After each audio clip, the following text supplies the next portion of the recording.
दर्शकों, आपके बहुत सारे सवाल हम तक पहुंचे हैं, लेकिन उनमें से कुछ चुनिंदा सवाल हमने लिए हैं और हम पूछ रहे हैं शक्ति अवस्थी जी से। आप एक एडिशनल डीसीपी हैं उत्तर प्रदेश पुलिस से। नमस्कार, मैं दिलीप चौबे, मैं कैमूर बिहार का रहने वाला हूं और मैं जानना चाहता हूं कि साइबर क्राइम क्या है और यह कितने प्रकार के होते हैं। जो क्राइम इंटरनेट की दुनिया पर होता है, यानी उन डिवाइसेस पे कनेक्ट होता है जो इंटरनेट पे मौजूद होते हैं, उन डिवाइसेस को टारगेट करने के लिए होता है जो इंटरनेट पे मौजूद है, या उन डिवाइसेस से होता है जो इंटरनेट से कनेक्टेड है, तो वो सभी अपराधों को साइबर क्राइम कहा जाता है। मुख्य साइबर अपराध हैं जिसमें fishing, spamming, DDoS denial of service attack, malware, Trojan horse, इस तरह के कई सारे अपराध हैं जो साइबर अपराध की श्रेणी में आते हैं।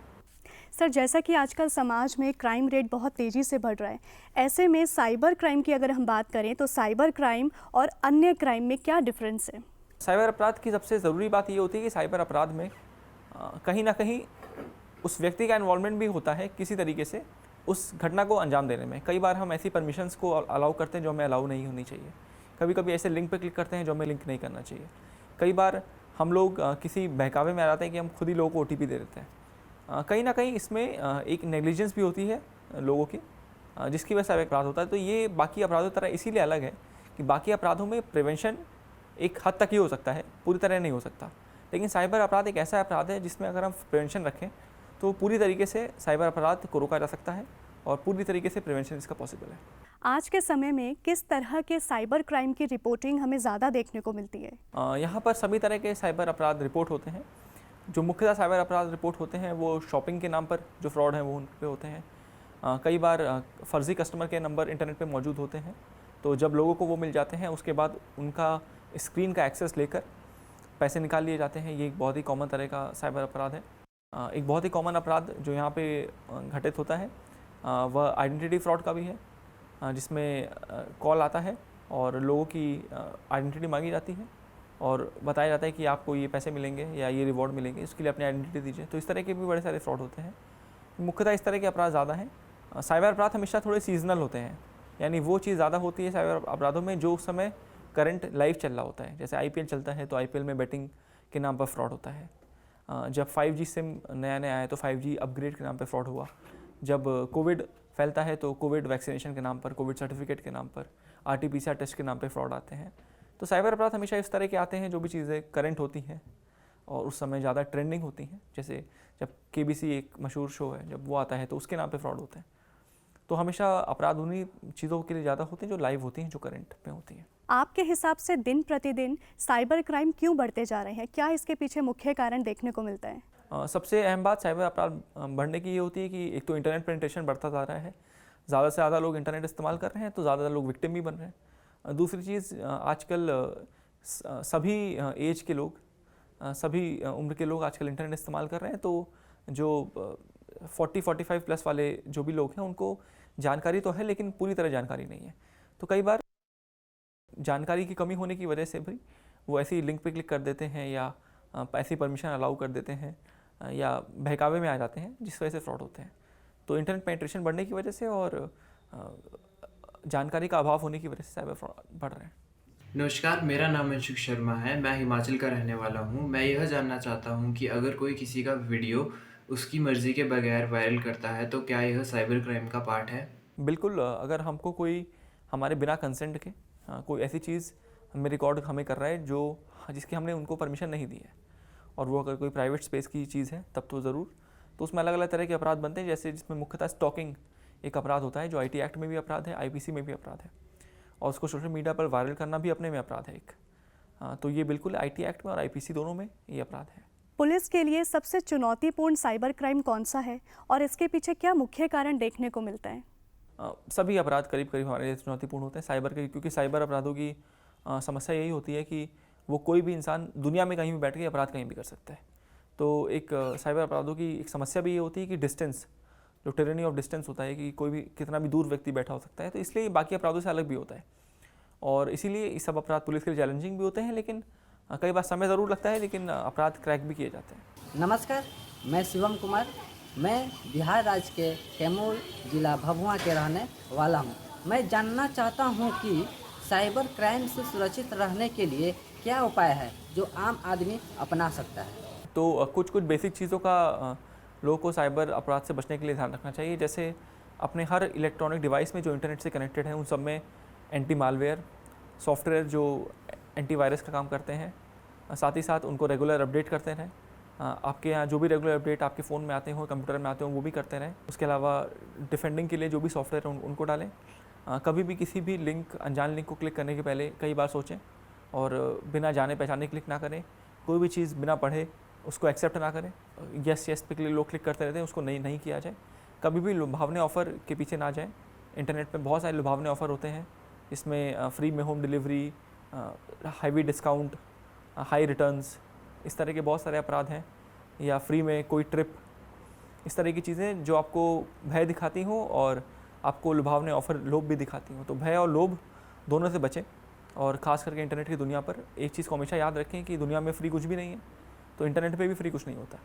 तो अगर ये सब चीज़ों का अगर लोग ध्यान रखेंगे तो अपराध से काफ़ी हद तक प्रिवेंशन संभव है। एक व्यक्ति को ऑनलाइन गोपनीयता की सुरक्षा के लिए कौन कौन से कदम उठाने चाहिए? सबसे ज़रूरी तो यही है कि जब वो ऑनलाइन है तो काफ़ी चीज़ें तो वो डेटा दे रहता है, लेकिन ये ज़रूर रखें कि ऐसा डेटा ना दें जो वल्नरेबल डेटा हो, या बहुत ही प्रोटेक्टेड डेटा हो, या पर्सनल डेटा हो। बेसिक डिटेल देने में कोई बुराई नहीं है, नाम वगैरह बताने में, लेकिन डेटा इस तरह का जिसमें आपकी मोबाइल की गैलरी दूसरे को तक दिख रही हो, आपकी रिकॉर्डिंग्स उसके पास पहुंच रही हो, कॉल रिकॉर्ड्स पहुंच रहे हों, पासवर्ड्स पहुंच रहे हों। ये जो सेंसिटिव डेटा है, जो वल्नरेबल डेटा है, उसको ज़रूर देने से बचें। और उसकी परमिशन ज़रूर चेक कर रहे हैं कि आपका माइक का परमिशन, कैमरा का परमिशन, आपके फ्रंट और बैक दोनों कैमरे का परमिशन, वाईफाई का परमिशन, ब्लूटूथ का परमिशन, ये किस किस के पास है, और ये ज़रूर चेक कर लें एक बार।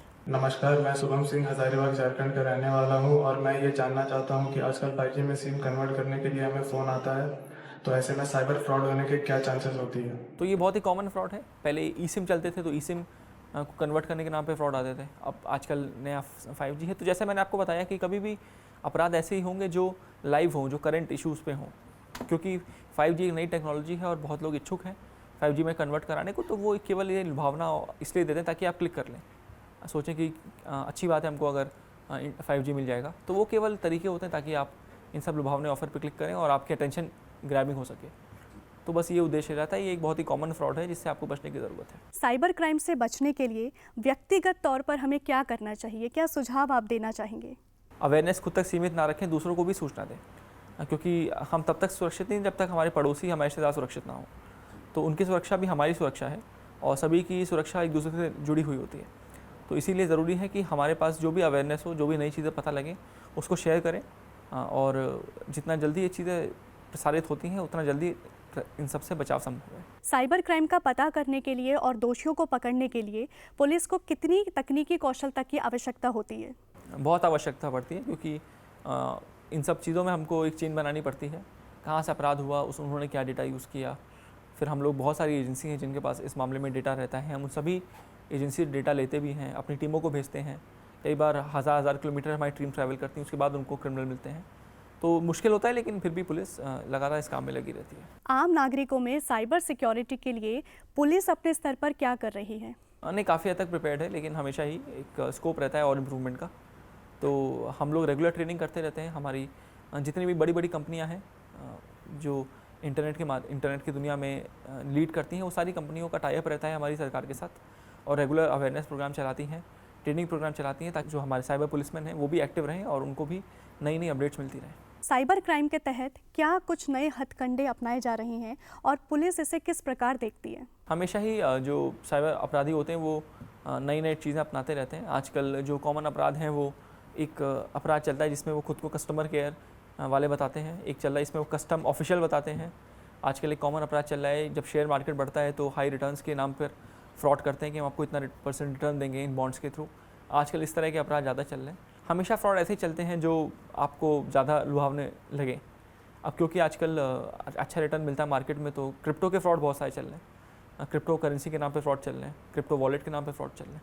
तो फ्रॉड बदलते रहते हैं, हज़ारों तरह हैं फ्रॉड के आजकल। और इसमें RBI अपनी गाइडलाइन भी निकालता रहता है, अपने हर महीने एक पैम्पलेट भी निकालता रहता है जिसमें इस तरह के फ्रॉड्स की वो बताता भी है। तो उन सब चीज़ों को भी प्रसारित करें ताकि लोगों में और अवेयरनेस फैले। हमेशा याद रखें कि साइबर अपराध कोई एम्बैरेसमेंट नहीं होती है। आप साइबर के विक्टिम हैं, आपने खुद तो क्राइम कोई किया नहीं है, तो कभी भी किसी भी तरह का आपके साथ अगर अपराध हो जाए तो पुलिस के पास आने से झिझके मत। ये मत सोचिए कि पुलिस क्या सोचेगी, क्योंकि पुलिस के पास हर तरह के अपराध आते रहते हैं, तो पुलिस को पता होता है क्या अपराध है क्या अपराध नहीं है। तो तुरंत पुलिस के पास आएँ, और जितना आप पुलिस के पास आने में डिले करेंगे, जो फ्रॉडस्टर्स हैं उतना पैसा अकाउंट से विड्रॉ कर लेते हैं। तो इसीलिए बड़ा ज़रूरी होता है टाइमिंग साइबर अपराधों में कि आप तुरंत पुलिस को सूचना दें। सबसे पहले उसको 1930 पे डायल करना चाहिए और अपना समस्या बताना चाहिए ताकि अमाउंट फ्रीज़ हो जाए।